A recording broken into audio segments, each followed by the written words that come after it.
présenter Françoise Savarin Nordman? Eh bien, il faudrait dire pas mal de noms, parce qu'il y a l'histoire personnelle qui fait que je me suis appelée Françoise Savarin quand j'étais petite fille et gamine en Algérie, et toute jeune fille. Après, il faudrait dire Françoise Bouada, puisque j'ai été l'épouse d'un Algérien, Boudjema Bouada, et j'étais très contente de pouvoir emprunter son nom. Comme je me suis remariée, je m'appelle aussi Norman. Quand on évoque ton Algérie, L'histoire est une histoire assez compliquée et en même temps très simple, parce que c'est la ligne conductrice de ma vie, je crois, à y réfléchir finalement. Il faudrait évoquer la petite enfance, je pourrais évoquer la préadolescence, les premières années de vie d'adulte, puisqu'il y a eu ce premier mariage et cette vie commune pendant plus de 10 ans avec Boudjema. Et puis après, une longue période où l'Algérie est un peu sortie de l'horizon, du fait du divorce entre autres, mais je pense que du coup ça a entraîné une autre aventure, ça a déclenché une autre aventure tout à fait ailleurs. Et puis ensuite, alors, disons, à partir de la cinquantaine, un truc comme ça, et de manière très nette à partir pour ma retraite, alors là, l'Algérie pour moi, c'est une reconquête en quelque sorte personnelle sur mon ignorance. C'est tout un travail de rencontre et de lecture et de réflexion. De retrouvailles aussi, hein, on évoquera. De retrouvailles, bien sûr, mais tout ce travail-là m'ayant donné complètement à... je dirais même pas à relire mon histoire, parce que mon histoire, je la racontais pas vraiment et je me la racontais pas moi-même, mais de comprendre ce que j'avais pu vivre, ce que j'avais compris, les illusions que j'avais eues, et puis je pense quelque chose. Mon Algérie à moi, c'est comme l'Algérie de plein de gens, en particulier de Français d'Algérie, une Algérie de l'ignorance cultivée, avec des conséquences multiples. Donc voilà, c'est un travail sur mon ignorance et contre mon ignorance qui n'est pas fini, puisque encore il y a 2 jours, j'étais dans un livre tout récent sur les rencontres de Sidi Madani, et que tout d'un coup, voilà, je relisais, je lisais et j'apprenais des choses que j'avais perçues enfant, puisque j'étais à Blida au moment des rencontres de Sidi Madani, et que mon oncle y allait, et que voilà, j'ai toujours entendu parler de Sidi Madani, sauf que je n'en ai jamais entendu parler de manière précise, et que moi, je n'avais jusqu'à présent pas été y voir. Mon histoire algérienne, elle est seconde, je pense, et je trouve ça hyper intéressant avec l'âge, ça ne me concerne pas moi seulement. On ne peut pas imaginer plus inscrit dans l'histoire du colonialisme que mon histoire familiale. Pour développer, il faudrait beaucoup de temps, mais de toute façon, ça peut se dire déjà en termes de naissance. Je suis la fille d'une mère née en Algérie, de parents installés en Algérie depuis pas très longtemps après la conquête, je pense assez vite, quand des enseignants y sont venus, des instituteurs, etc. Donc plusieurs générations d'enseignants. Ma mère est née dans le Constantinois, à Camp-Robert. Quand elle est venue en France, elle est venue parce qu'elle était brillante élève et qu'elle est venue préparer le concours de Normal Sup et qu'elle a été bien admissible à Sèvres. Mais elle n'a pas intégré Normal Sup. Et à ce moment-là, elle venait de rencontrer un polytechnicien, mon père, qui était tout ce qu'il y a de plus métropolitain, mais lui aussi émigré, mine de rien, venu d'Italie, etc. Et ce garçon, alors je ne sais pas comment ça s'est joué avec eux, avec ma mère, si c'est elle qui l'a entraîné dans l'aventure, ou si c'était lui qui avait déjà cette idée. Toujours est-il qu'il n'a rien trouvé de mieux que de choisir de s'engager dans l'artillerie coloniale. Donc il est devenu militaire. Et alors là, pour ce qui est du grand cadre Empire français, j'ai donc un frère aîné qui avait 9 ans de plus que moi, qui est né à Dakar. J'ai eu un autre frère qui est décédé à l'âge de 6 ans et demi dans des conditions terribles en Indochine et qui était né à Saigon. Et moi-même qui suis née au nord du Vietnam, à Long Son. Et j'ai lu il y a quelques jours dans le livre qui vient de sortir mercredi de la semaine dernière de Éric Vuillard sur l'Indochine et sur Dien Bien Phu, qui est un livre très très fort et que j'ai beaucoup aimé. J'ai lu une phrase frappante. Il dit que là où je suis née, il n'y avait pas de français. Effectivement, comme en faisant abstraction, disons, de la micro-société qui se crée autour d'une garnison, mais parce que de fait, Lang Son était une garnison avancée au nord du Vietnam et à la frontière chinoise. Bon, donc je ne suis pas née en Algérie et je n'y suis venue que de par l'enchaînement d'événements historiques et familiaux à la fois, puisque mon père est mort quand j'avais 4 mois, en Indochine. Et donc ma mère est revenue vers la métropole, ne s'y est pas trouvée accueillie par sa belle famille qui avait toutes sortes de préjugés vis-à-vis des gens d'Afrique du Nord, en mettant dans le même sac les Algériens, les pieds noirs, etc. Et donc, elle est retournée en Algérie tout naturellement, auprès de sa mère qui y était encore, de ses sœurs, dont la femme d'Emmanuel Robles. Et donc, a commencé là, pour moi, arrivé à 2 ans et demi, une histoire qui s'est jouée en Algérie, dans cette famille, qui était une famille hybride, comme beaucoup de familles françaises. Voilà. Mais effectivement, je ne suis arrivée en Algérie qu'à 2 ans et demi. Tes premiers souvenirs d'Algérie? Les premiers souvenirs sont, du coup, mes premiers souvenirs sont de toute petite, et j'y pense, je suis obligée de faire le constat que c'était vraiment très jeune, que j'enregistrais, que je ressentais des choses. C'est pas le cas de tout le monde, puisque j'ai une fille qui est... La fille que j'ai eue avec Boudjema avait 3 ans et demi quand on s'est séparés. Elle dit qu'elle ne se souvient pas du couple que nous formions et de la vie avec Boudjema. Donc voilà, c'est pas pareil pour tout le monde. On parlait d'inconscient tout à l'heure. Voilà. Or moi, si je pense à mes souvenirs, maintenant je peux les dater, avant je ne les datais pas, mais j'ai des souvenirs d'avant mes 2 ans et demi, quand je suis arrivée chez ma grand-mère. C'est-à-dire mes premiers souvenirs d'Algérie, c'est l'appartement de ma grand-mère au Télémni, avec un balcon sur la baie d'Alger. Voilà. Et puis la toute petite vie familiale, avec cette grand-mère, qui était à l'époque veuve depuis longtemps, ma mère, sa sœur, voilà, la famille proche. Et très vite ensuite, ma mère a obtenu un poste à Bida, au lycée de Bida. À l'époque, c'était un collège. Souvenir précis de ma première arrivée dans ce lieu où ma mère venait d'être nommée et où nous allions habiter jusqu'au moment où j'ai quitté l'Algérie au terme de cette première phase de ma vie. Je me souviens de la grande entrée, du grand couloir du vieux bâtiment du collège qui était un ancien couvent, ensuite un ancien internat, etc. Voilà. Et donc ça, c'est un souvenir extrêmement précis, cette arrivée dans cette entrée très, très large du bâtiment. Et ensuite, je viens donc de découvrir ce journal des rencontres de Sidi Madani, de Charles Aguest. Or, ce journal fait état de quelque chose dont je ne me suis jamais préoccupée, c'est-à-dire la datation précise des rencontres de Sidi Madani, c'est 47-48.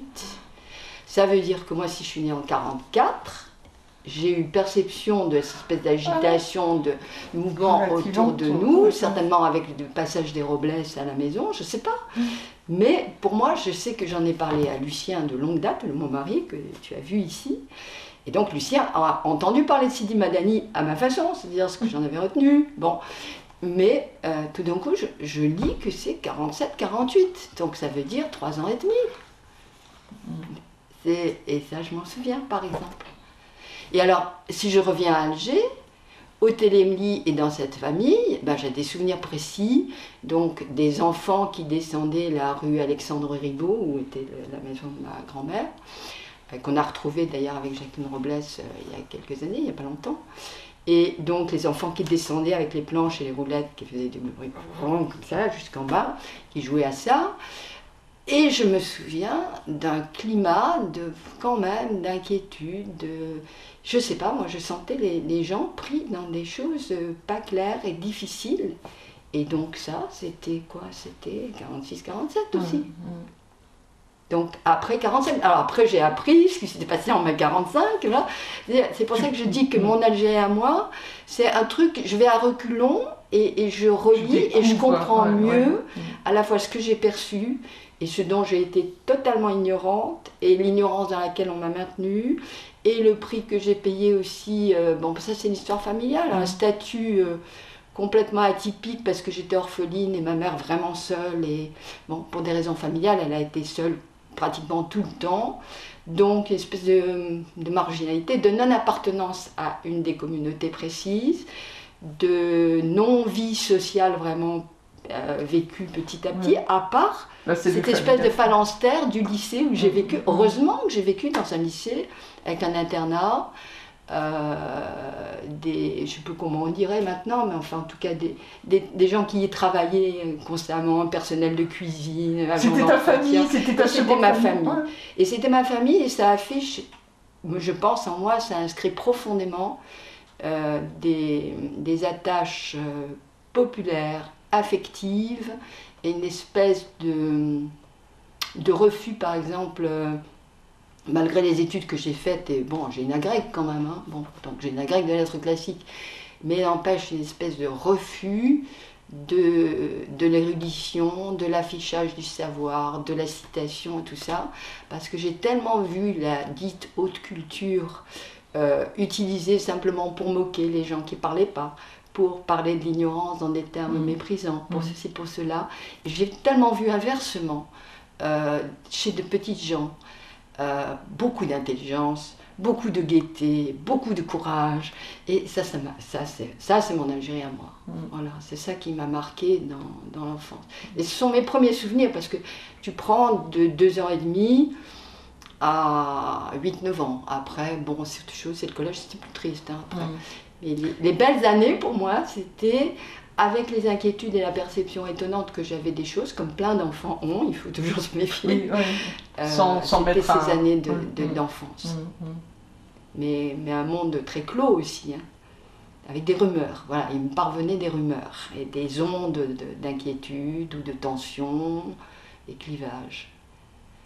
Et après les autres souvenirs, il y a une autre période qui doit commencer avec l'école primaire et surtout le collège. Bon, où là, c'est l'apprentissage du clivage social, des interdits, etc. Bon, ça c'est encore autre chose et c'est moins drôle. Et puis après la guerre, et puis, voilà. Parce que la guerre pour moi c'est quand même 54, hein, 10 ans. Donc ça vient assez vite. Le début de la guerre, je pense que je ne l'ai pas vu passer. Parce qu'officiellement, historiquement, c'est novembre 54.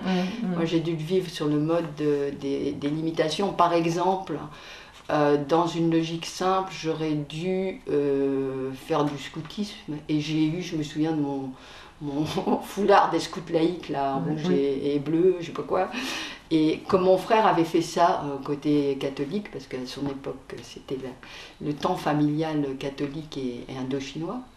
Mais là, c'était ma mère, socialiste, machin, donc c'était les scouts laïcs. J'ai eu le temps de m'acheter le foulard, et puis c'était terminé parce qu'il n'y avait pas de sortie, il n'y avait rien. Donc le scoutisme, ça s'est arrêté à ce moment-là.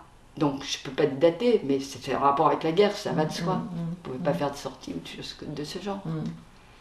Alors après, la guerre, je suppose aussi que quand on est jeune, on est moins sensible au couvre-feu. Parce qu'on ne sort pas le soir, tu vois.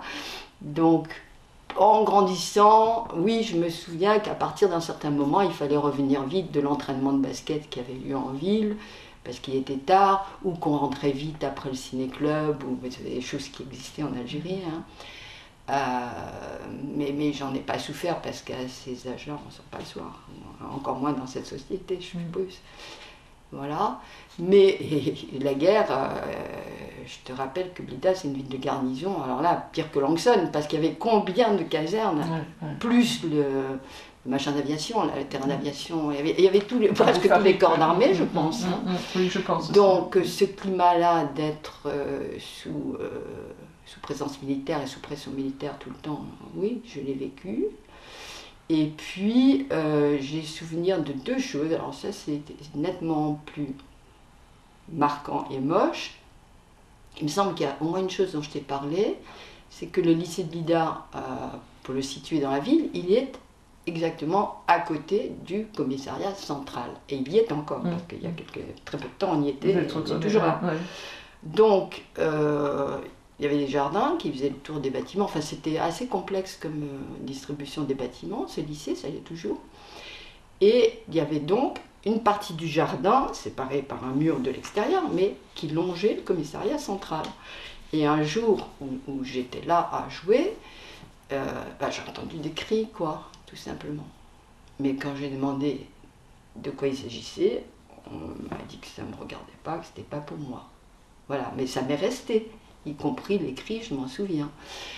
L'autre chose, c'était que Blida étant située au pied de la montagne, comme chacun sait, j'ai souvenir qu'il se passait des choses dans la montagne la nuit. C'est-à-dire, il y avait des feux, il y avait parfois des coups de feu, il y avait des lumières et tout ça. Et alors là, si on a un peu d'imagination, quand on est gosse, on essaye de deviner ce qui se passe dans la montagne et tout ça.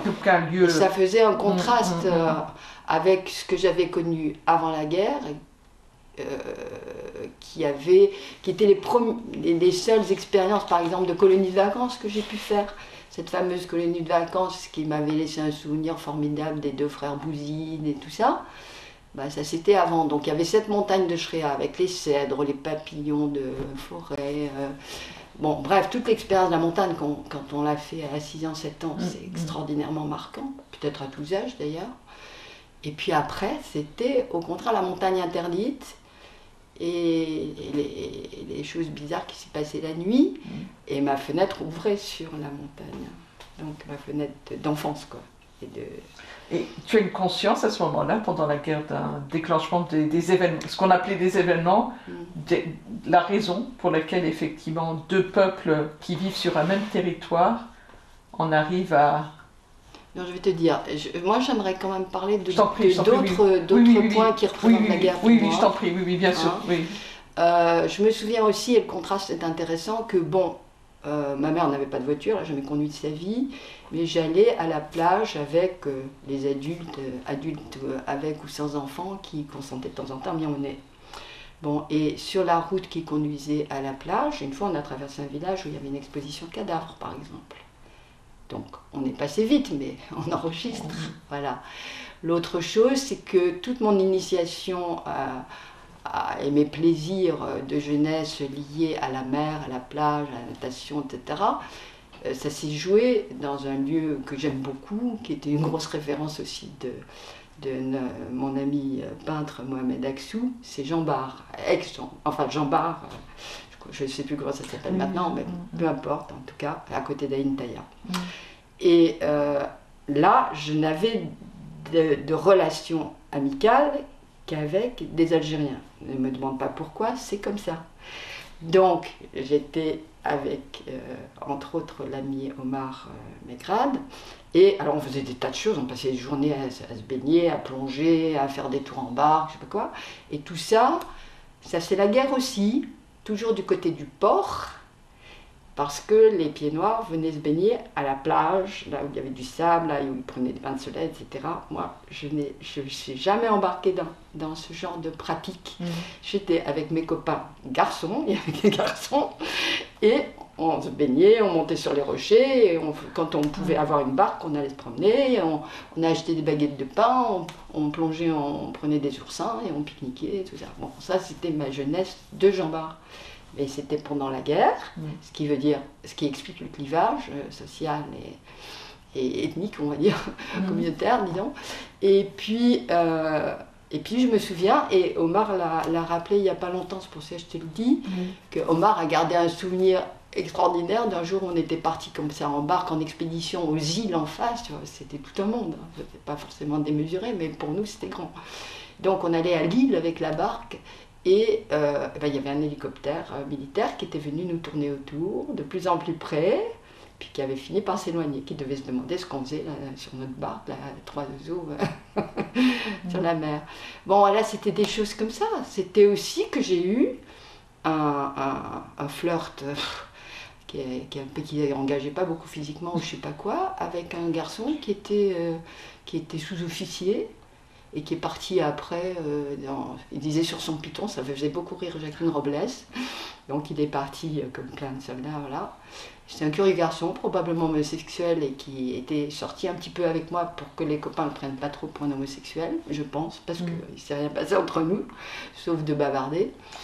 Et voilà, donc il y avait des choses comme ça pour la guerre, mais voilà, je t'assure, j'ai presque épuisé la matière. Maintenant que j'ai su pourquoi, ben, c'était trop évident. Je veux dire, mes copains algériens, ils étaient pour l'indépendance. Les Robles n'étaient pas pour l'indépendance, mais ils savaient très bien que il y avait des tas de choses qui étaient pliées depuis longtemps. Puis les Robles sont partis avant d'ailleurs. Mais je veux dire que moi, petit à petit, j'étais aussi... je pense que c'était pas clair parce qu'on vivait dans une grande confusion les uns les autres quant à l'issue de la chose, si on allait rester tous ensemble dans un pays autonomisé ou si l'Algérie allait être algérienne, indépendante, ça c'était vraiment anticipé, c'est pas vrai qu'on avait cette conscience-là. Mais j'étais du côté de cette lutte, du fait de tout ce que n'importe qui d'honnête pouvait observer dans le fonctionnement de cette société. Et même si on nous a pas enseigné l'histoire, même si je savais pas que les horreurs de la conquête, la durée des résistances, les révoltes répétitives, tout ça je savais pas bien entendu. Mais rien qu'en termes d'actualité à laquelle on était confrontés, il n'y avait pas besoin d'explications pour comprendre pourquoi il y avait cette guerre, quoi. Oui. Les historiens reconnaissent beaucoup le fait que la guerre d'indépendance ou les événements ont commencé le 8 mai 1945. Ben, je pense que la guerre d'indépendance en tant que guerre, qu'elle ait débuté à ce moment-là, c'est pas vraiment la guerre qui a débuté. Par exemple, il y a un écrivain, un historien, un Péroulou, qui a, quand il a fait sa thèse, il a édité aussi un témoignage très long de Marcel Régui sur le 8 mai 1945 à Guelmar, voilà. Et sa thèse à lui, qui est un peu abrupte, mais qui n'est pas fausse du tout, c'est que le 8 mai 1945, s'il s'est inscrit dans une longue série de révoltes algériennes, et ce n'était pas commencé de ce jour-là, il a effectivement marqué le début du moment où la conscience algérienne a compris qu'on n'entendrait pas ces revendications, puisqu'il y avait eu cet espoir qu'en 1945, enfin, on donne des droits égaux à tous. Et manifestement, ce n'est pas ça du tout qui se passait. Pour des gens qui rentraient, voilà, qui avaient participé à la libération de la France. Mais voilà, mais donc là, il y a eu cette prise de conscience. Mais Péroulou va plus loin, il dit qu'en fait, c'est aussi la première manifestation d'une insurrection des Chinois, de la population européenne contre les autorités françaises, et que c'est la répétition du putsch des dernières années de la guerre. Donc effectivement, c'est un événement qui voit à la fois l'aboutissement de plusieurs révoltes au fil des décennies avant et dans le siècle précédent, l'échec et le point d'arrêt d'espoir qui était né du fait de la participation à la lutte contre le nazisme, et voilà. Et puis aussi chez les Européens, tristement peut-être, l'inscription qu'ils avaient tous les droits, parce que puisque là ils n'étaient pas sanctionnés, et ils n'allaient pas être sanctionnés après non plus, quoi. Et ils étaient dans un déni complet de la loi qui aurait dû s'opposer à eux. Donc c'est effectivement une date majeure. Oui, alors on célèbre la libération effectivement en France métropolitaine, en Afrique du Nord et en Algérie, c'est pas du tout la même célébration. Ah, ça n'a rien à voir, oui. Mais moi j'ai participé, alors je sais plus en quelle année c'était, il y a eu des marches régulières à Paris, j'ai participé une fois à une marche comme ça, où on avait sur la trajectoire de la marche qui s'achevait à Barbès, on avait débaptisé une place qui est en face de la gare de l'Est, et on l'avait baptisée 8 mai 1945. Mais elle s'appelle 8 mai 1945. Alors peut-être que maintenant, maintenant c'est des... Ah, où il y a la rue. Voilà, moi, en tout cas, il y a la rue du 8 mai 1945. Enfin, là, c'était un faux baptême. Non, mais je pense qu'elle s'appelle maintenant, parce que c'est dans mon quartier. Donc, voilà, quand je vivais dans le 10e, c'était ça, tu vois. Bien sûr, c'est une histoire comme ça. Donc tu disais, tu as conscience... Après, il y a eu l'assassinat. Bah, la guerre, après, non, après il y a eu, j'en parlais encore il y a la semaine dernière avec Ruscio, qui était venu faire une conférence sur l'OAS à Alençon, où je suis allée. Et il a parlé de ça, il a parlé des prémices de l'OAS. Et je lui disais que moi, quand j'ai commencé à fréquenter les historiens, dans cette période de fin de vie que j'ai dite, j'ai eu du mal à comprendre pourquoi les historiens donnaient la date de création de l'OAS, qui était beaucoup plus tardive que ce que moi j'avais vécu en termes concrets.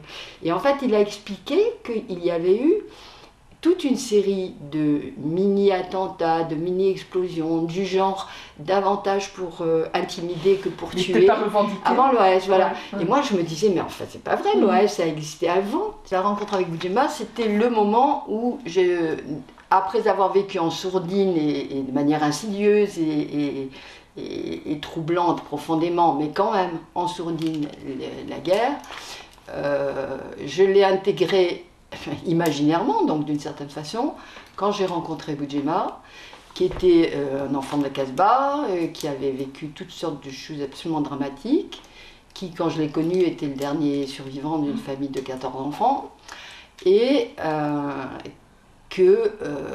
amoureuse que j'étais de lui, et lui disponible, probablement amoureux aussi pour me raconter ses histoires, etc., j'ai eu connaissance de l'histoire de sa famille. Et à ce moment-là, pendant plusieurs semaines, j'ai fait des cauchemars. De quelle nature, t'en souviens-tu? Enfin, de violence, tu vois. J'avais pas d'image de violence directement, mais j'étais impliquée. J'ai oublié, j'ai pas noté mes rêves, mais je me souviens que je rêvais des situations très violentes et terribles, qui étaient la façon dont je me racontais en rêve la guerre, dont j'avais des échos par lui, tu vois. Qui est une façon de vivre par procuration. Mais je dois dire que, en ce qui me concerne, il y a beaucoup de choses qui ont été vécues imaginairement ou par procuration, étant donné l'enfermement et le rikiki de ma vie d'enfant et d'adolescent.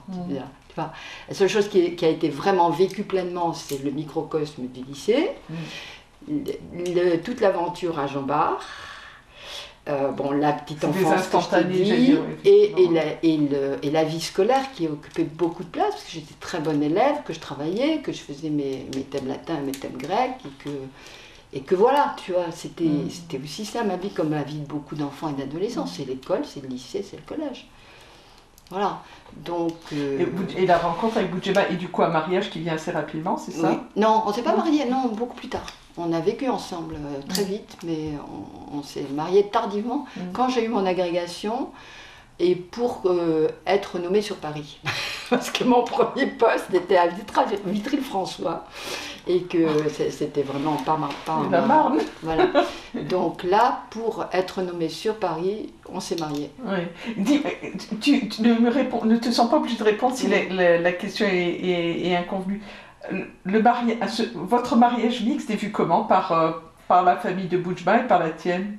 La famille de Boudjema, elle se résumait à sa maman, qui était très vieille, et de toute façon qui était inconditionnelle de son fils, et qui était très gentille, et qui était non seulement gentille, mais c'était elle aussi une personnalité extraordinaire. À l'époque où je l'ai connue, elle était aveugle déjà, opérée par les médecins roumains de l'Algérie indépendante, ou bulgare. Et donc elle avait été opérée d'une cataracte et sabotée. Donc elle était aveugle, et c'était une femme de très forte personnalité, très intelligente, très chaleureuse, qui ont très bien connu certains amis de Boudjema, qui en parlent toujours, avec des très beaux lots dans la voix. Donc c'était une femme que j'ai beaucoup aimée, et qui m'a fait penser à elle récemment. C'était l'héroïne de 143 rue du Désert. Ah oui. Cette femme incroyable. Dans l'attitude, parce que effectivement, elle vivait un peu comme moi, elle était toujours assise, elle faisait des petites choses toute seule, tout ça, mais elle avait beaucoup forci, tout ça. Elle avait ses yeux de femme aveugle comme ça, et son sourire, et elle envoyait des vannes tout le temps, elle était marrante, vraiment, comme plein de femmes algériennes que j'aime.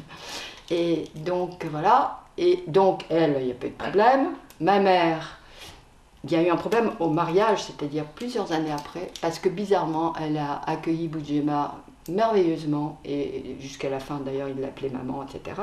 Mais avant que ce soit maman, c'était tout simplement une femme qui l'accueillait. Et où ça s'est mal passé l'espace d'un instant, mais je pense que chez elle ça a été un truc difficile, c'est quand on lui a dit qu'on voulait se marier. Justement, donc en 69. Et alors là, ça a été très très dur, et elle a dit Boudjema, bien sûr, et Françoise, mais Françoise et Boudjema. Et pendant des années, elle a faim de ne pas comprendre, alors que c'était gros comme une maison, que nous vivions ensemble. Voilà. Pour dire vraiment, je dis des choses crûment. Hein. Tu m'as posé une question franche, je te l'ai dit franche. Voilà. Pendant des années, je n'ai même pas osé acheter un lit de 2 places pour pas dire que. Voilà, on a dormi dans un lit à 1 place pendant des années, Boudjema et moi. Et quand on s'est mariés, elle a dit ça, et on était effondrés, en colère, et on rentrait sur Paris parce qu'elle était à ce moment-là à Hermont, Aubonne, près de Pontoise, je sais pas quoi. Et on est rentré, on est allé manger un couscous et on s'est consolé comme on pouvait. C'était un peu dur parce qu'on ne s'attendait pas à ça. Alors ça, ce sont les 2 mamans. Les 2 situations familiales étaient proches. C'est comme avec Lucien, je l'ai évoqué une fois, on en a parlé déjà de ces choses. On était, mine de rien, inconsciemment, j'ai toujours été avec des orphelins comme moi, élevés par leur mère, etc. Bon, mal élevés du coup, puisqu'on n'a pas de papa, on est tous des mal élevés. Et donc, le reste de la famille, ostracisme, le versant pied noir, ultra machin, pour les raisons évidentes que tu peux supposer. J'avais à cette époque-là encore mon frère aîné, lui c'était aussi, j'ai appris bien plus tard qu'il avait aussi flirté avec l'OAS, et plus que flirté, mais je ne savais pas à l'époque, mais je savais qu'il n'était pas remis, lui, de son enfance coloniale et tout ça. Donc on n'était pas du tout du même bord politique, et en plus il a épousé une catholique traditionnaliste, on va dire, gentiment. Donc, voilà, on m'aimait bien, mais là... oncle paternel, Itou, ils ne sont pas venus au mariage. Quand je les ai revus, je ne sais pas combien de décennies après, avec Lucien, où enfin, là, j'étais réacceptée dans la famille. Réhabilitée. Voilà. Il m'a dit, oui, tu peux revenir quand tu veux avec ta smala. Donc c'était inscrit d'avant, du mariage d'avant, que je pouvais venir avec ma smala, vous voyez, mes amis. Et donc... personne de ce côté-là. Et avec la famille Robles, ma tante adorable, que j'ai beaucoup aimée, dont j'étais très proche, c'est souvent comme ça, les nièces et les tantes. Ma cousine Robles aussi, elle était très très amie avec ma mère. Et donc elle est venue à la naissance de ma fille May, et elle a connu ma fille May, elle est morte quand May avait 1 an et demi, 2 ans. Mais elle a eu le temps de la connaître et de venir et tout ça. Emmanuel Robles, c'est le problème plus général de son rapport avec la famille, qui était plus un grand ami de plein de gens, mais pas très porté sur la famille, on va dire gentiment. Et peut-être quand même paradoxalement un refus de Boudjema, mais pour des histoires qui ne sont pas intéressantes historiquement à raconter.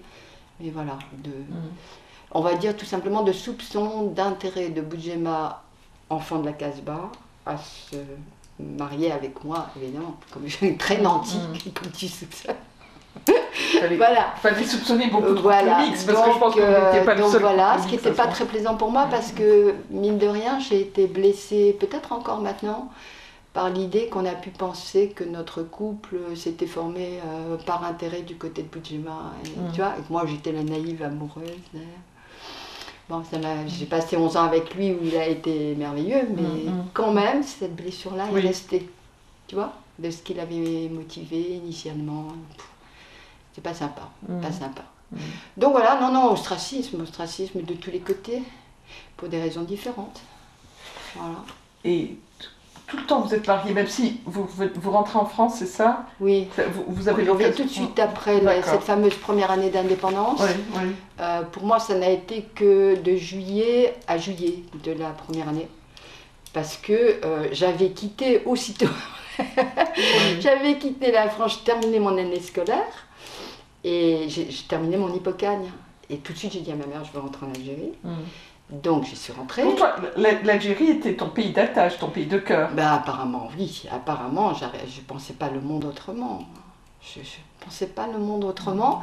Mais curieusement, comme j'étais névrosée comme un lapin, en même temps, c'était très confuse, quoi. Il fallait que je finisse mes études en France, et voilà. Et au milieu, il y a eu Boudjema qui, pendant 1 an de première année d'indépendance, a eu des emplois complètement fictifs au bureau politique, versant culturel, des trucs comme ça, et qui n'avait pas un rond. Il n'était pas d'une famille bourgeoise, ni rien du tout. Et donc, à la fin de cette année scolaire, on va dire, enfin en tout cas juillet, moi je suis rentrée pour poursuivre mes études, et lui est venu en France avec un ami d'ailleurs qui est devenu journaliste après, et pour essayer de travailler, puisqu'il avait fait l'IDEC, et des trucs comme ça. Ouais, d'accord, je savais pas qu'il voilà, d'accord. Oui. Et il était parti, lui, en Algérie, avec les premiers plastiquages de l'OAS. Il y a eu un plasticage à la librairie Charlot, et il avait à ce moment-là des tableaux exposés chez Charlot, parce qu'il était tout jeune, mais il avait fait les Beaux-Arts avec Jean-Pierre Belland. Et avec tout ce qui s'était passé dans sa vie, Edmond Charlot lui a dit non, c'est plus possible, il faut que tu t'en ailles. Il l'a poussé à partir. Et là, il est parti et il est entré à l'IDEC, je ne sais pas exactement les conditions, si c'était un concours normal ou pas, bon, dans ce contexte que tu imagines, mais en section Art déco, à l'IDEC. Donc après, il était à Paris, il a joué avec Serrault, parce que c'est comme ça qu'il gagnait 3 sous à Paris, parce qu'il n'avait toujours pas d'argent. Donc, et il a fait le comédien à Paris, parce qu'il avait aussi fait du théâtre en Algérie. Et voilà. Bon. Et que mon Algérie à moi, c'est toi, si j'ose dire. C'est toi et tes semblables. C'est-à-dire que mon Algérie à moi, jusqu'à ce jour, est toujours renouvelé. Ce sont des personnes comme toi, que je rencontre de plein pied, que j'aime, que je peux embrasser sur les joues, à qui je peux dire tu, et à qui je raconte mes histoires comme si je les connaissais de la veille. On a tellement de choses communes. Voilà, et ça n'a rien à voir avec le type de rapport que j'ai avec les gens d'ici. Avec l'âge, je peux être aussi libre avec plein d'autres gens, pas seulement des Algériens. Mais dans mon histoire, cette espèce de fraternité-là, qui est peut-être complètement imaginaire, hein, c'est pas... Voilà, toujours est-il que c'est là que je me sens chez moi. Et s'il n'y avait pas des gens comme toi, eh ben, d'abord, je ne raconterais pas mon histoire, et puis je serais une autre. Je serais une autre, parce que les autres gens que j'ai vécus, peut-être avec lesquels on se serait même jamais rencontrés. Voilà. On se serait sans doute jamais rencontrés d'ailleurs. Voilà. Donc je ne peux pas imaginer, mon Algérie à moi, ça à la limite, l'expression n'a pas de sens, non pas parce que je n'ai pas un rapport de cœur avec l'Algérie, non pas parce que j'ai pas mon histoire particulière avec l'Algérie, mais ça n'a pas de sens au sens où c'est constitutif de moi. Même s'il y a eu des périodes de latence, même si tu vois, je ne vois pas très bien ce que je serais sans l'Algérie, sur les versants les plus positifs et les plus négatifs, parce que ça se paye très cher d'avoir une histoire avec l'Algérie. Voilà. C'est génial ce que tu viens de dire. C'est pour ça que je voudrais pas. Moi, je me sens un peu brimée, en plus en voyant leur tournée, de dire il faut. Si tu es d'accord. On se prend encore 10 minutes là pour avancer un petit peu et on reprévoira, il faudrait presque, enfin, si on peut se trouver 2 heures de temps sur un week-end. Alors maintenant, ça va être le week-end par exemple, par contre, parce que je vais être partie moi 8 jours, mais franchement, à ce moment-là, quand on aura convenu, je te redirai, parce que pour être synchrone, reprendre la même tenue, ce genre de choses. Mais si ça ne t'ennuie pas, parce que à t'écouter, je me dis, et je me rends compte qu'il y a tellement de matière à recueillir, que là de me dire 1 heure et puis non déjà parce que je vais repartir et je dirais j'ai pas posé ces questions là à François. J'ai dit j'ai tellement de choses que j'avais notées, tu vois, on n'a même pas on est juste à parler de ton histoire, on a survolé quand tu dis quand tu évoques on n'a même pas évoqué le retour 30 ans après. Je voudrais qu'on parle de l'association, je voudrais que tu me dises un mot sur l'importance, le lien entre la politique et l'histoire, et encore plus sur la question algérienne. Quand je te parlais des gens tout à l'heure, je voudrais que tu parles de Saïd Karamani, entre autres. On a parlé de Boudjema, mais tellement rapidement, je voudrais qu'on parle de May. Ça, c'est la semaine dernière, par exemple. C'est encore l'Algérie. Je vais à Alençon. Attends, j'arrête. Je filme ou pas, non? C'est comme tu veux, oui, pourquoi pas. Oui, Tu verras hein, si tu en fais. Oui, je laisse tourner. Non, ça c'est encore l'Algérie et c'était la semaine dernière, donc, n'est-ce pas? Et c'est une démarche que je fais chaque année en janvier, depuis le moment où ça a été créé. Tu vois, parce que moi je à vais dire, Alençon. c'est hommage à Pierre-Alfred Locusol. Alors moi, Voilà. typiquement, c'est quelqu'un dont T'as jamais entendu parler? Ben, bien sûr. Moi non plus avant. Hein. Assassiné le 3 janvier 62. Assassiné le Oui. 3 janvier 62. Tu peux te le lire, hein, si Oui, tu je veux. veux bien, s'il te plaît. Voilà, Oui, ça oui. c'était la semaine dernière, une prise de parole que j'ai faite. J'étais là en tant que représentante de l'association Marchand Feraoun, mais j'ai en ce lieu, en fait j'y serais pas allée sinon, j'aurais pas eu un mandat comme ça. Il y a là des gens que j'aime beaucoup, qui sont des vieux militants communistes, comme ça ne s'invente pas, des gens qui ont à 20 ans été communistes, qui sont allés en Algérie comme petits soldats, qui ont tout de suite compris ce qui se passait, qui ont fait ce qu'il fallait pour pas être des salopards, etc. etc. Bon, et ils ont découvert à Alençon que ce Pierre-Alfred Locusol, au moment où ils ont découvert, ils ne savaient même pas qu'il s'appelait Pierre d'ailleurs, avait été assassiné par l'OS et que, voilà, comme j'en fais état là. Et donc... Parce que communiste? Parce que anciennement communiste, mais ouais. surtout, oui, il avait été expulsé d'Algérie en 1956, c'était un pied noir. Un pied noir. Il est en Algérie? Oui, donc oui. Il occupait quel C'est la génération de Camus. D'accord. Et il était avec Camus au PCA, etc. etc. Voilà. Hein, et donc, ce monsieur, en 1956, on l'a expédié, on l'a nommé d'office en France, et il a eu de la chance par rapport à d'autres communistes qui auparavant avaient été emprisonnés ou plus inquiétés pour leur appartenance au PC.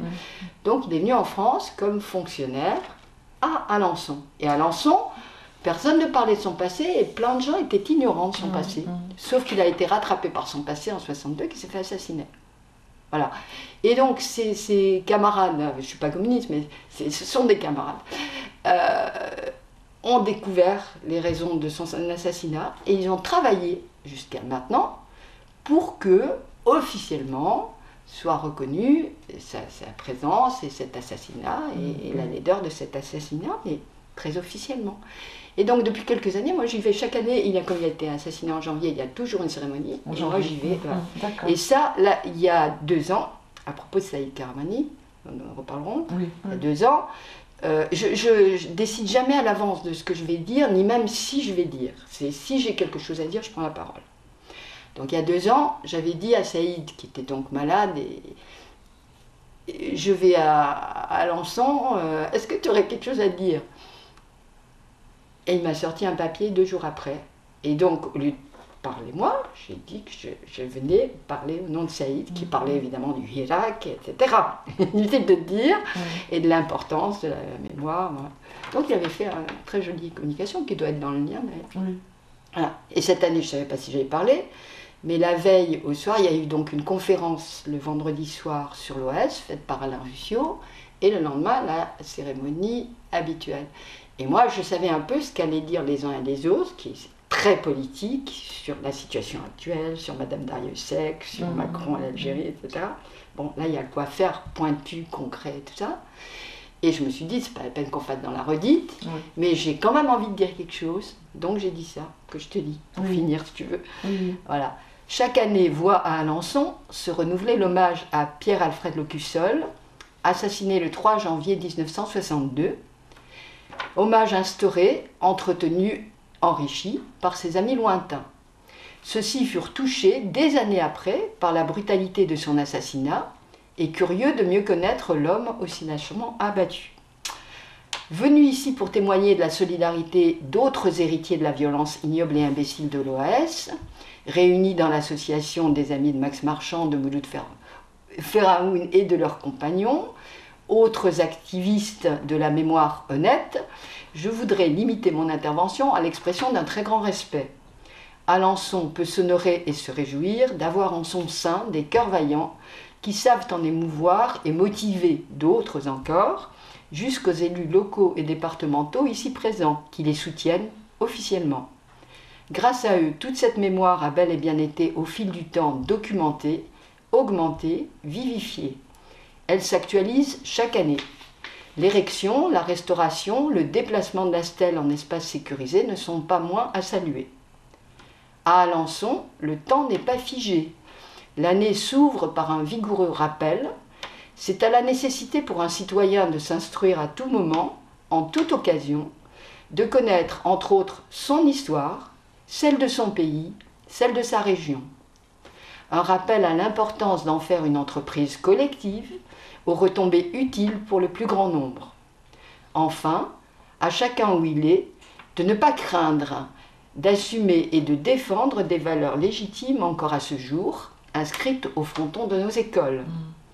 Et ce, pacifiquement, malgré l'adversité sans cesse renaissante et d'une virulence accrue ces dernières années, ces derniers mois plus encore. Merci pour la belle leçon d'humanité donnée à vivre au présent en mémoire de Pierre Locussol à Alençon. Voilà, c'est pour te dire que l'Algérie, c'est... alors la colonisation, l'Empire français, la colonisation, c'est depuis ma naissance. Oui. Et là, c'est juste l'Algérie, c'est jusqu'à maintenant, quoi, c'est tout. Voilà, donc d'une certaine manière, c'est mon Algérien, mon peu.